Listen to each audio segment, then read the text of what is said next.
Sí,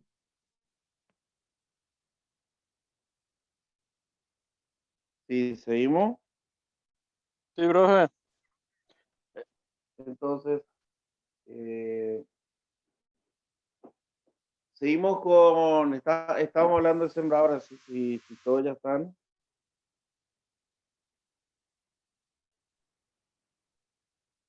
¿Estamos todos, más o menos?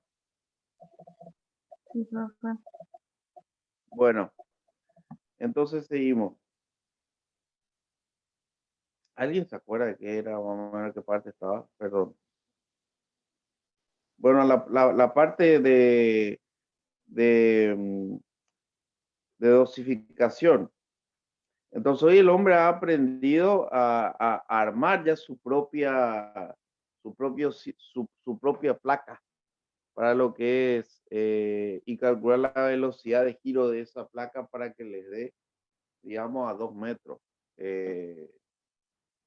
Entonces ya no hace más el peligro de andar con personas atrás de la sembradora, y esa persona lo que se hace es se le sienta, se le marca por la rueda la rueda de giro, la rueda de la máquina, lleva unas, pintan de blanco, y esa pintura de blanco les marca. Cada vez que aparece la pintura de blanco, yo tiro una semilla al, al, al tubo de descarga. Y ellos ven, ya es mecánico, y van tirando la semilla al tubo de descarga. Entonces son dosificadores humanos. Se usa dosificador humano, y no solamente en tu pueblo, en la mayoría de los pueblos, digamos, de Formosa y del Chaco también. Son sembradoras que son, digamos, pero también no dejan de ser plantadoras o sembradoras en línea, por ejemplo. Y lo que te van haciendo justamente es hacerte el surco, o sea, formarte el surco donde va a ir o bien la planta o la semilla, ¿sí? Se deposita a través del tubo de descarga la planta o la semilla, luego a eso vienen los tapadores, y detrás de los tapadores lo que sería el que va haciendo la presión en ese suelo, ¿sí? Eso sería inclusive lo que es la forma de lo que son las sembradoras convencionales. Como para ir hablando un poco y metiendo más en el tema, ¿por qué hoy usamos, preguntaron ustedes por qué hoy el auge, o por qué hoy podemos usar y por qué el hombre no usó hace mucho más tiempo? Si bien la sembradora directa se conoce ya de los años 70 por ahí, pero ¿por qué hoy en día la podemos usar? ¿Y por qué antes hacíamos todo lo que hacíamos, hacía cuántas pasadas de maquinaria? Es simplemente por el hecho de que hoy en día llegamos a lo que es la fabricación o la obtención de herbicidas lo suficientemente buenos, o sea, lo suficientemente buenos en el sentido de su accionar en cuanto al control de malezas, y que eso es lo que nos está permitiendo los herbicidas eh, comerciales eh, modernos, sobre todo el glifosato. O sea, la siembra directa viene de la mano de lo que es el glifosato, eh, es herbicida que ya sabe que, que lo que tiene como característica que es sistémico, podríamos decir, es sistémico muy importante, eh, de total hoja ancha y fina. Así que la siembra directa viene de lo que es de la mano, entonces, de lo que es la existencia o la fabricación de lo que es el herbicida, y sobre todo lo que es glifosato. Claro que salieron ya otros herbicidas muy buenos, y el hombre también se acostumbró ya a usar herbicida, vio, sobre todo por su conveniencia en el tema del manejo de los yuyos, y también su conveniencia en el tema del dinero, del costo, lo que le hace ahorrar, y en lo que es la ventaja de la conservación del suelo. Así que esa es la respuesta de por qué hoy en día usamos sembradoras de tipo directa. ¿Y cuál es la diferencia entre una sembradora de tipo directa y otra convencional? Que la sembradora directa tiene una cuchilla delantera muy grande. ¿Sí me escuchan? Sí, profe, se lo escucha. Entonces, una cuchilla muy grande, un disco que se le llama cuchilla frontal muy grande, que es la que hace una micro labranza del suelo. Que antes esa micro labranza venía a ser lo que todas las rastras que uno iba pasando, eso es lo que era la labranza del suelo anterior, que era total. Hoy en día lo que hace es la cuchilla grande, que a veces es llamada también raviolera. Raviolera es sobre todo cuando tiene escotes, que es para que trabaje y corte el material vegetal, ¿sí? ¿Y qué se le hizo para que esa máquina tenga fuerza y esa cuchilla delantera grande tenga fuerza? Es cargarle mucho a la máquina, que tenga mucho peso para que pueda agarrar y cortar ese material. Por ejemplo, te queda una caña de maíz que fue del cultivo. Esa cuchilla tiene que tener mucha fuerza como para pasar y cortar y hacer lo que es una sección, un seccionamiento de esa caña vieja de maíz. Y aparte abrir, o sea, hacer una micro labranza en esa zona donde te va a dejar el surco, que después vienen las ruedas que te forman el surco, y dentro de las ruedas que te forman en el surco se encuentra lo que es el caño de bajada de semilla, y detrás del caño de bajada de semilla lo que se encuentra un timoncito, o a veces se le llama cola de castor. Otro fabricante tiene una rueda que es la encargada de pisar la semilla al fondo del surco, y después están las ruedas tapadoras, y de las ruedas tapadoras, y a veces ruedas tapadoras, y presionan esas mismas ruedas el suelo. Y ahí de donde quedó conformada, digamos, lo que es o realizaste ya, y con felicitaciones, lo que es el acto de sembrar. ¿Está?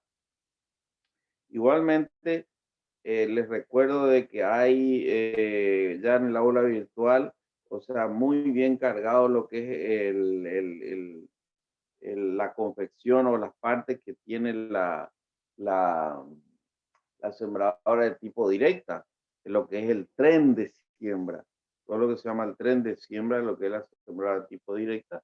Así que yo por eso tanto no me quiero atajar. Lo que yo le quiero comentar, y vamos como a hablar un poco acá en a modo de una introducción, que también después de la introducción la van a tener que ver en el libro, pero yo quiero que primero se queden en situación, vean de qué se trata, y de acuerdo a eso después van a ir a investigar, ya sea por las redes, por todo lo que está cargado en las redes, como también por un libro. Nunca se olviden del libro. Esto no,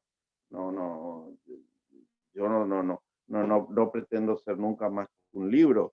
Entonces, pero bueno, volvamos entonces a lo que es la parte clásica y cómo nosotros nos vamos a meter en este mundo de sembradoras. Entonces, habíamos dicho que clasificábamos primero en dos tipos, dos grandes grupos, lo que son al voleo y lo que son en línea, ¿verdad? Dentro de la que teníamos en línea, dividíamos otra vez. Por un lado, la que son de grano fino, ¿sí? Y por el otro, la que son para granos gruesos. Y dentro otra vez de esos grupos, podríamos hablar de lo que son las convencionales, que es, y las directas, ¿sí? Eh, eh, ese es el esquema que nosotros vamos a manejar y que ustedes tienen que saber. Y que es el esquema más clásico. Van a encontrar por ahí otro tipo de bibliografía un poco más rara, pero ese es el esquema que tienen que tener, y eso está en el aula virtual. Así que tampoco se enloquezcan mucho por saber. Como les decía, la primera, que es al voleo, más destinada hoy en día, y su uso ya es poco frecuente, sobre todo porque su uso es bastante poco frecuente, como dijo hoy el ingeniero Mora. Las semillas se han encarecido. Hoy en día, antes el productor guardaba su propia semilla, usaba su propia semilla a veces cuando podía, o bien ya estaba muy acostumbrado a irse a la, no había grandes cargas, grandes manejos genéticos sobre la semilla, entonces tenían un valor mucho más bajo. Hoy en día la semilla que está pasada por un semillero tiene cargas muy importantes a lo que es desde la propaganda, subimos la propaganda, subimos el manejo genético que por ahí puede llegar a tener más o menos, están curadas, ya vienen curadas cuando a veces antes nosotros nos acostumbrábamos a curar nosotros las semillas, eh, y bueno, ya vienen con un poder germinativo estabilizado en un pack bastante caro, que no le haya agarrado humedad, que tenga control. Entonces se encareció mucho. Ya no es más hoy en día la alegría de andar, como quien dice, simplemente desaprovechando la semilla. Como dijo el ingeniero, a veces cuando teníamos que usar, o cuando ellos la avena estaban usando 20 kilos por hectárea, cuando estamos comprando 20 kilos por hectárea, van simplemente a una dietética o a un, no, perdón, no a una dietética, es una forrajería, compra como si fuese que le van a dar a su pajarito, a su pollito, una cosa así, van y siembran y es avena. Y también les sale, lo único que hacen ellos es agarrar y van tirando al doble, pero el precio es mucho más bajo. Y eso es mucho más inteligente. Y bueno, esa es una de las formas que sería interesante, por ejemplo, usar ahí, en ese tipo de casos, un equipo al boleto. Son equipos mucho más rápidos, son equipos mucho más livianos. Y luego de que pasamos el equipo de dosificación, porque más que sembradoras, son equipos de dosificaciones, equipos de esparcir, que también son muy usados ya hoy en día como para hacer el esparcir fertilizantes. Fertilizantes, sobre todo obviamente los fertilizantes granulares, granulados que vienen hoy en día.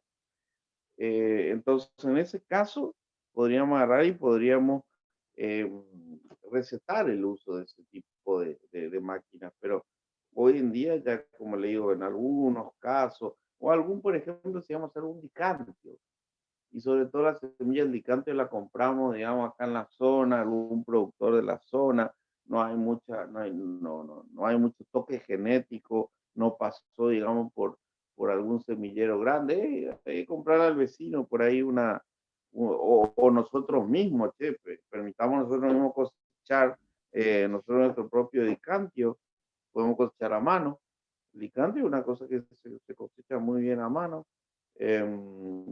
Simplemente cuando llegó a la madurez de la gramínea, como toda gramínea, tiene su inflorescencia alta, bien definida. Entonces lo que se hace es, se pone una bolsa se ata una bolsa en la cintura y con la bolsa en la cintura se va y se le pega directamente para que la semilla por golpe caiga dentro de la bolsa y como uno dice, palo y a la bolsa. Y ahí te va y le vende a tu vecino. Y vos no plantas nada. No. Y ahí se va uno y mejora un cuadro igual y en parte te queda otra vez encima y ese resto de semilla que no cayó en la bolsa, pues todavía ese no estaba maduro, cae en el suelo y eso nos permite que se regenere o que el año que viene aparezca de nuevo y se multiplique con nuestro propio picantio. Entonces, José, en ese tipo de... José, ¿Sí? ¿Cómo? la Decime. semilla del ¿me escucha? La semilla del Sí. gato en pan y compramos hace 6 meses más o menos a Mm. 9.000 pesos la bolsa Ay, Dios. de 25 kilos. Con eso sembraba más o menos 4 hectáreas con viento a favor. Así que de hacerte una idea, ahora debe andar en 10.000, 11.000 pesos la bolsa. Y es una semilla de peso, de precio promedio. Habíamos comprado una braquiaria también y estaba casi el doble la bolsa. O sea, también depende del tipo Después, la bolsa. de- para 4 hectáreas Sí, más o menos. también para 4 Bueno, hectáreas más o menos. Eh, yo por, yo por para tener una 18 idea del pulgadas salgo, salir a sí, cosechar, salgo a cosechar yo mismo, sí, me pongo una bolsita y salgo muy alegremente por la campiña, digamos, a juntar las semillas, sí, es una opción, che, una opción que hoy en día se hace más fuerte porque los precios en la parte de semilla, todo lo que es la parte del dólar y todo esto, todo hizo un desbarajuste muy grande, muy, muy, muy grande. Han subido los precios por 4, no sé si te queda corto el doble, no sé si te queda corto. por eso Bueno, digo, pero depende de buenísimo, la especie, depende de la especie. sí, sí, sí, sí. Pero buenísima tu acotación, sobre todo para que los chicos vayan teniendo una idea de los precios y los costos que estamos manejando. Entonces, y ahí hay que cuidar. Para andar tirando nomás alegremente, como le digo, simpáticamente. Sobre todo Entonces, la preparación de los lotes, ¿viste? Cuando uno va a sembrar el pasto, hay veces que pensamos, no, es pastura nomás, tiramos nomás la semilla y tenemos que pensar en el costo que estamos pagando. O sea, tiene que ir acorde la preparación, la habilitación del suelo que hacemos con el precio de la semilla que vamos a pagar. vamos a pagar. Si vamos a sembrar con una semilla barata, no hay problema, pero si vamos a sembrar con una semilla de calidad, con un alto precio, tenemos que preparar medianamente bien el suelo o prepararlo bien. Hay especies que te piden buena preparación de suelo. La braquiaria te pide buena preparación de suelo. El gato en pánico, aunque vos haces el desmonte, le pegue una removida, eh, germina como loco. Es mucho más guapo en ese sentido. A veces no se hace ni siquiera se tapa la semilla, porque queda tan sucio el lote que la topadora nomás va esparciendo o se siembra con avioneta. Y sin embargo, el poder que tiene para germinar y para resemillar y generar banco de semillas es muy alto. Entonces, inclusive te soporta el manejo con fuego los primeros años, pero hay otras especies que son mucho más sensibles. Entonces, y que no se pueden sembrar en algunos suelos, el gato en pan no se puede sembrar. En los suelos arenosos, que dura un año o dos. Entonces ahí tiene que apuntarle a las braquiarias, que son las que se adaptan bien a ese tipo de suelo y tienen un costo de semilla mucho más alto. Entonces hay que preparar bien el lote para hacerlo una sola vez, para hacer un buen manejo para que la pastura quede realmente establecida, que valga la inversión que hacemos. Eso es lo que voy. Sí, espectacular muy buena, muy de campo, muy actual, muy real y son otra vez, como le digo, chicos, lo que nosotros buscamos acá es que no repetir lo que dice un libro. Este tipo de charla que se dio ahí, de debate, no se consigue en los libros. Así que eso, en eso estamos lo que son las clases estas de tipo sincrónicas. Buenísimo. Y ahí es donde empezamos a traer a ver que hoy en día está conveniente cosechar nuestras propias semillas y ver cómo el gato panic, por qué tanto gato panic se hizo. Justamente por eso, porque tiene un excelente poder germinativo y energía germinativa, con una escasísima preparación de suelo.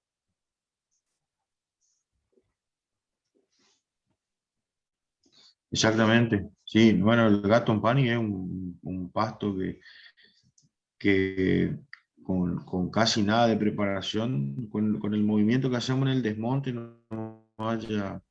ya le alcanza para germinar. Aparte tiene una semilla que dura, una vez que está en el banco de semilla, dura varios años.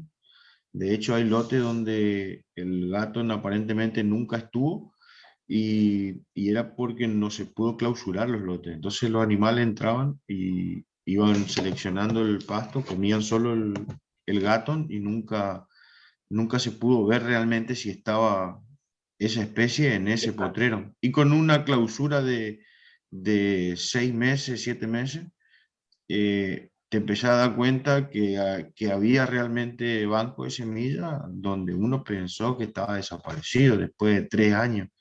Entonces, esas son bondades de algunas especies. Hay otras especies que desaparecen, no las encontrás nunca más. El mal manejo, el sistema de pastoreo continuo que a veces se usa, que ni siquiera es un sistema, es solamente dejar las vacas libres en el campo o los novillos, atenta contra la durabilidad de la pastura, atenta contra la inversión que hacemos, porque nosotros podemos desmontar, podemos sembrar, podemos fertilizar, pero si después no manejamos bien la pastura con criterio técnico, vamos a perder toda la inversión. Y entonces lo vamos a hacer un año para la foto, para salir en las revistas, para dar una charla, para contarle a nuestros colegas nomás, pero económica, financieramente no vamos a tener buenos resultados. Y eso, si es nuestro bolsillo, bueno, problema nuestro, pero si el bolsillo es de una empresa o de un productor, vamos a tener problemas físicos porque nos van a querer pegar. Sí, a patadas te van a echar. Y eso Sí, también nos tiene sí. un poco de actividad según el fuego. No necesita un poco de fuego para, porque después está la otra, que perdón que nos salga un poco, pero hablar acá un poco de todo. Necesitan pasar a veces un invierno o un fuego para ser activadas.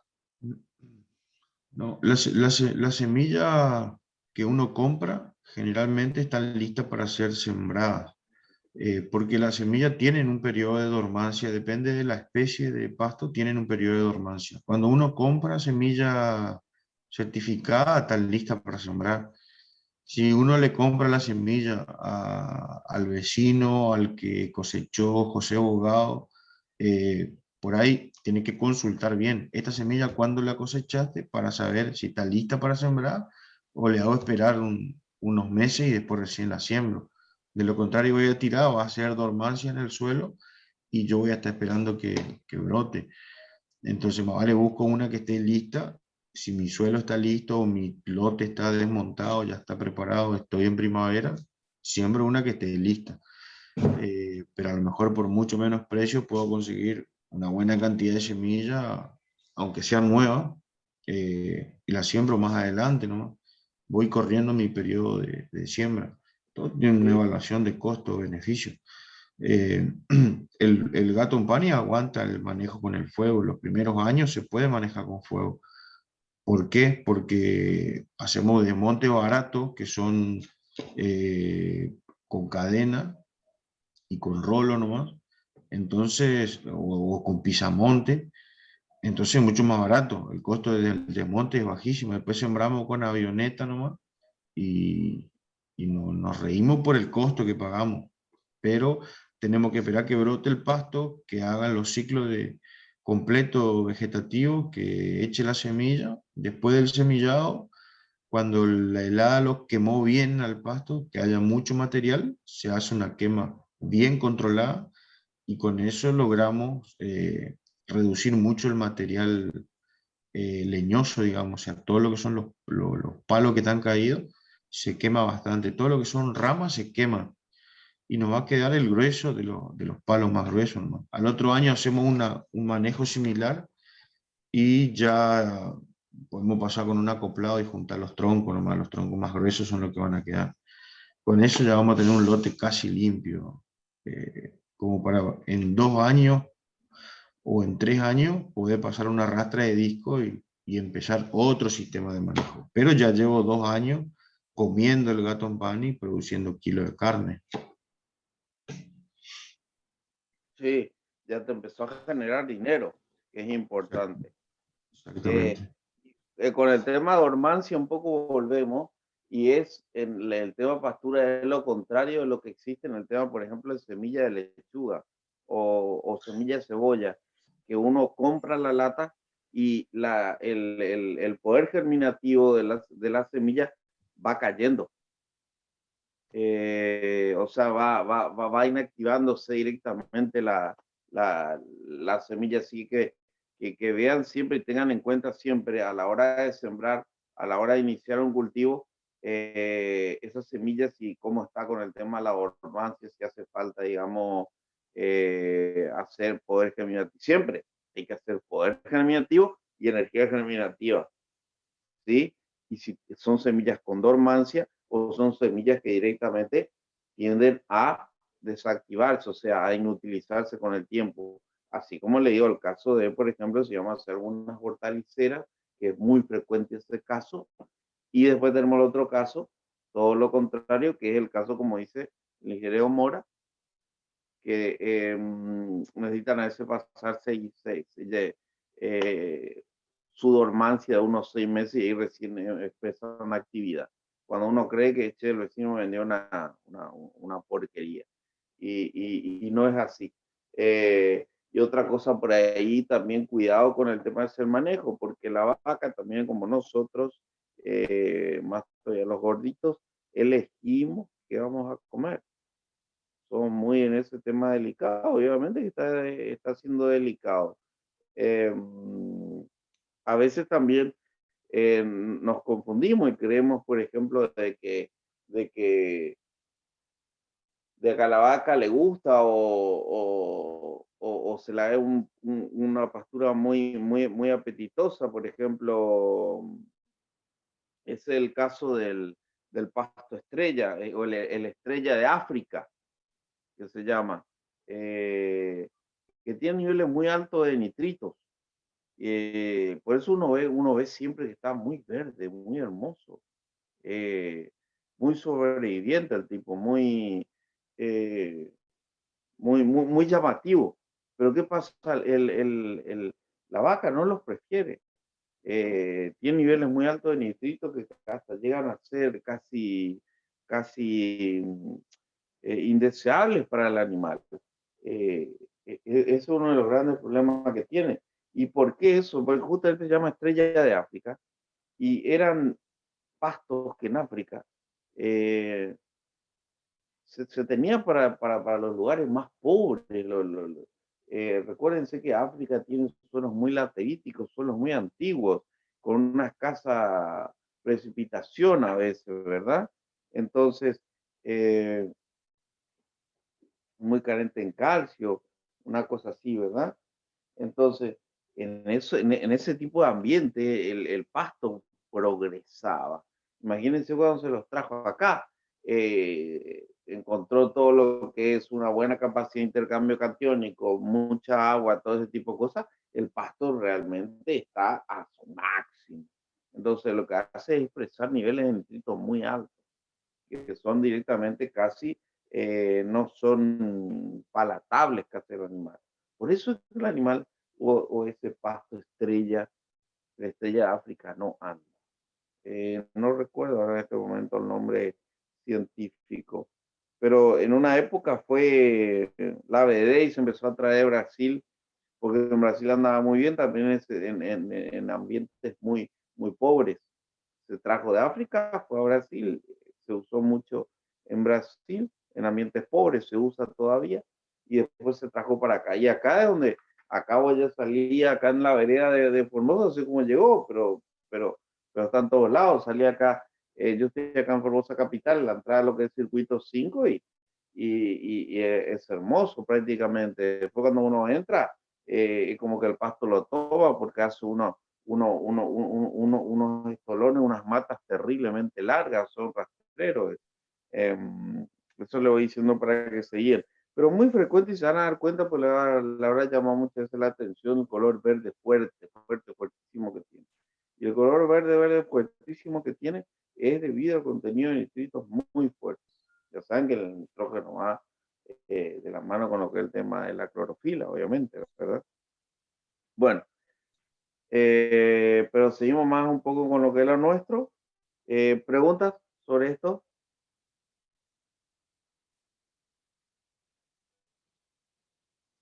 ¿Me escuchan? Sí, profe. ¿Sí? ¿Preguntas? ¿Cómo vamos?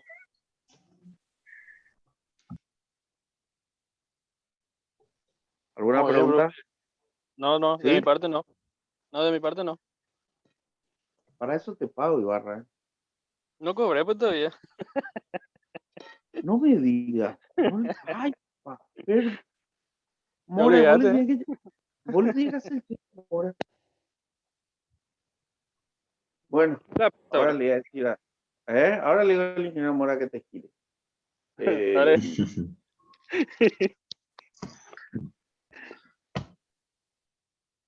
Seguimos entonces. Entonces, ¿qué habíamos hablado de lo que es la sembradora? El principio de la sembradora es un poco imitar a lo que hace el hombre, ¿sí? Ahí está, entonces ahora saben un poco el porqué de el uso de hoy en día la sembradora directa. ¿Por qué usamos sembradora directa? Pero aparte tiene ciertas condiciones donde tenemos que llegar para el uso en las condiciones de suelo. O sea, no es nomás que nosotros agarramos hoy, como dijo el ingeniero Mora, vamos a hacer todo un proceso y eso es lo que llegamos con el ingeniero Mora, como tal, contándole lo que es el proceso real hasta poder llegar a habilitar un campo, como para primero hacer un cultivo. Si no, hicimos un raspado completo, ¿verdad? Estamos viniendo de un cadeneado a veces, de un rolado, una cosa así, y fuimos manejando ese suelo, digamos, de una forma más económica como para llegar a una pastura o inclusive llegar a lo que un día vamos a hacer para producir una soja o algo así. O bien estar preparado para sembrar o para tirar una semilla bien cara. O sea, hacer un correcto manejo, una correcta preparación de ese suelo, como para realmente venir y poner una semilla muy cara, realmente. O sea, hacer un cultivo de escarda, lo que sería. Escarda quiere decir pasar el escardillo, viene de esa palabra un poco antigua que quiere decir el escardillo, saben ya o cultivar, o lo que es la famosa cultivadora, que es entre las dos líneas que nos quedan de plantas, ¿sí? Tenemos el líneo de plantas y en el líneo de planta lo que se hace es pasar una reja en forma de pie de pato o algo así, entonces con eso se eliminan los nuevos yuyos que van naciendo a partir de que nosotros ya realizamos la siembra y va también haciendo un poco de aporte al, al cultivo que hemos desarrollado. Entonces ahí lo que le va contando el ingeniero Mora es la secuencia en tiempo y una de las actividades. Entonces, como le decía, no es venir y comprar más la máquina y nos quedamos con la máquina y ya pasamos. Inclusive también está la técnica del rosado del suelo, que muchos han hecho, pero eso viene muy para pequeños productores. Otra hablando un poco, entrando a lo que es, volvemos a lo que es un poco maíz y algodón. Y esas son las consideraciones a tener en cuenta. O sea que como relación está un promedio como para entrar unos 2 o 3 años, con suerte. Pues acá lo que es la idea, como yo siempre leo el ingeniero Mora, y es una de mis ideas siempre, y creo que lo que más conviene es la formación de rollos, y para que también te entre la máquina la rotoenfardadora, en este caso con uno de los equipos más usados, el campo debe estar bastante falto de, de troncos, de elementos que puedan dañar la máquina, la rotoenfardadora. Debemos pasar, airear siempre eso, pasar lo que es la desmalezadora, primero que todo, producir el aireamiento y después vendría lo que va a hacer la rotoenfardadora. O sea que a partir de la siembra, obviamente. Yo creo que ese es el manejo que más se da y el manejo que más se va a venir. Entonces, vamos preparándonos un poco para ese tipo de futuro, porque tampoco ya no es más simpáticamente soltar los animales, como dice el ingeniero. Ahí es donde vamos a ver y empezamos a darnos cuenta que la vaca elige, que la vaca lo que hace es los brotes tiernos, buenos, que va y elige, entonces va dejando siempre lo más duro, lo de menores, lo menos palatable, y va empobreciendo a lo que es nuestro campo. Entonces, como para seguir un poco, van a ver en el esquema de sembradoras que ya hemos pasado lo que es la sembradora al voleo, ¿verdad? Las características. Y les recuerdo que ha sido un poco desplazada, poco uso. Y hoy en día más lo que se está vendiendo ese tipo de equipo es para el esparcir el uso o distribuir fertilizantes. A eso se ha remitido más ese tipo de máquinas al voleo. Entonces, semillas baratas y fertilizantes. Ahora vamos a lo que son las sembradoras convencionales, directas, o grano fino o grano grueso, como le gustaría llamar. Una vez que vamos a decidir entonces, como les decía, la máquina lo que hace es forma el surco, les repito, forma el surco, toma una semilla que a partir del distribuidor, ¿sí? Hace por el caño de bajada, va hacia el fondo del surco, entonces aporca o tapa esa semilla y después lo que hace le da un poco de presión. ¿Está? Ahí entonces empezamos con lo que son sistemas o sembradoras, ya sea convencionales o directas de grano fino. ¿Sí?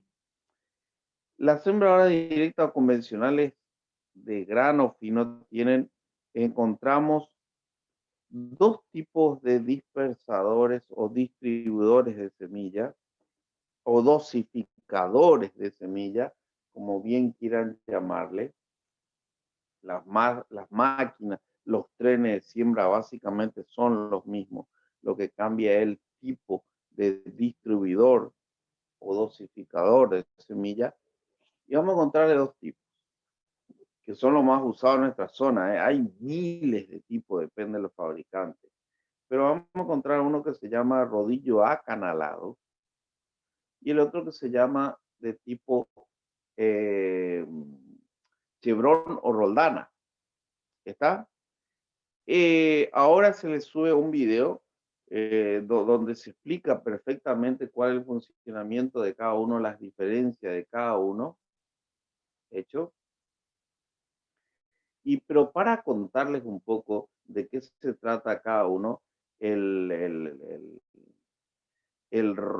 rodillero o rodillo, digamos, acanalado, acuérdense, llegan un poco de mención al rolo, rodillo, ¿sí? Cuando vean el video se van a dar cuenta perfectamente por qué se llama el rodillo acanalado.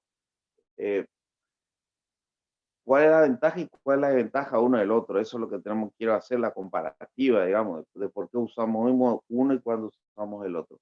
El rodillo acanalado siempre es un sistema mucho más barato. Siempre es un sistema mucho más barato y más simple de usar. Entonces, ¿pero qué? Todo tiene su ventaja. Es un equipo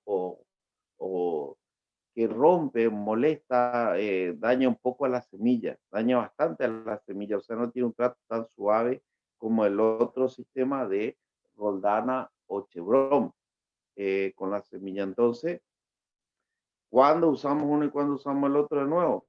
El rodillo acanalado usamos otra vez, por ahí generalmente en semillas de menor valor otra vez. O sea, por ejemplo, una avena, ¿sí? O también podemos usar para la parte de fertilizante. La ventaja, como la vida, como les repito, es el costo. ¿Por qué? Porque el de Roldana necesita una caja de cambios, una caja de velocidades para poder operar. Porque su velocidad, o sea, la dosificación, el caudal que va a alargar de semillas o de fertilizantes, depende de la velocidad de giro. Es variable la velocidad. Y José, capacidad es constante. Sí, decime. ¿el último minuto vas a enganchar de nuevo? No, ya terminamos.